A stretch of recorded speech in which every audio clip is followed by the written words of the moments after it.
On termine avec un anniversaire, celui du Théâtre de la Renaissance. L'équipement situé à Oulin fête ses 30 ans cette année. L'occasion de revenir sur l'histoire de cette scène qui a accueilli de nombreux grands artistes de la musique, du théâtre ou de la danse. Pour en parler, on retrouve tout de suite Emmanuel Lebon. Je me trouve en compagnie de Roland Auzé, directeur du Théâtre de la Renaissance d'Oulin, qui a été aussi une maison du peuple avant sa création en 1982. Alors vous accueillez aujourd'hui des grands noms tels que Thomas Fersen ou encore Charles Berling. Expliquez-nous un petit peu l'évolution.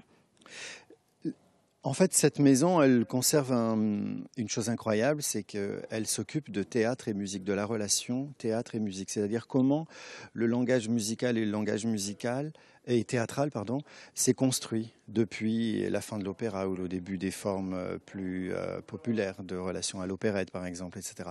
Et du coup, ça s'est construit avec ce vis-à-vis. Comment des musiciens et des gens de théâtre peuvent imaginer et construire des projets la relation théâtre et musique porte un regard sur le monde pertinent. En fait, on dit souvent ça, c'est que le monde s'écoute aussi bien qu'il se regarde. Et peut-être en écoutant le monde, on perçoit des choses qu'on ne voit pas et qui sont tout aussi intéressantes et qui peuvent déceler bien en amont des mutations de société. Et du coup, je trouve que la relation théâtre et musique permet cette chose-là. 30 ans, ça ne se fête pas tous les jours. Qu'est-ce qui a été prévu demain pour fêter ce 30e anniversaire ? C'est une fête. 30 ans, c'est avant tout une fête. C'est un moment où on se dit c'est un âge mûr, c'est un petit âge pour un théâtre. La plupart des théâtres ont 100 ans, 150, 200 ans. Alors 30 ans, c'est un adolescent par rapport au théâtre. C'est un adolescent, c'est un théâtre qui conserve une jeunesse incroyable, c'est-à-dire qu'il est près de la population qui l'entoure. Il est aussi près des jeunes auteurs, des jeunes compositeurs. Il est aussi près des jeunes interprètes. Il y a des interprètes de toute nature qui viennent et qui investissent les plateaux dans l'écriture de spectacles musicaux tout le long de l'année. D'accord, ok. Alors cet anniversaire marque aussi le début de la saison 2012-2013. Dites-nous un petit peu les temps forts de cette 30e saison. Le temps fort, c'est toute l'année. C'est un grand temps fort.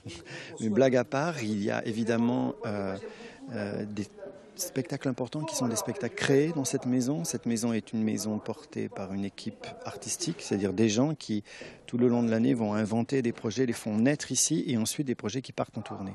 Donc le premier temps fort, c'est ça, les spectacles de création.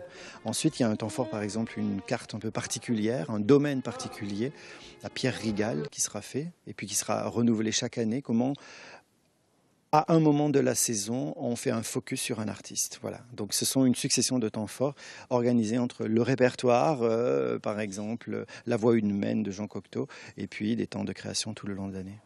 Merci beaucoup d'avoir accepté notre invitation. Et je vous rappelle donc que la 30e saison du Théâtre de la Renaissance d'Oulin commence demain samedi.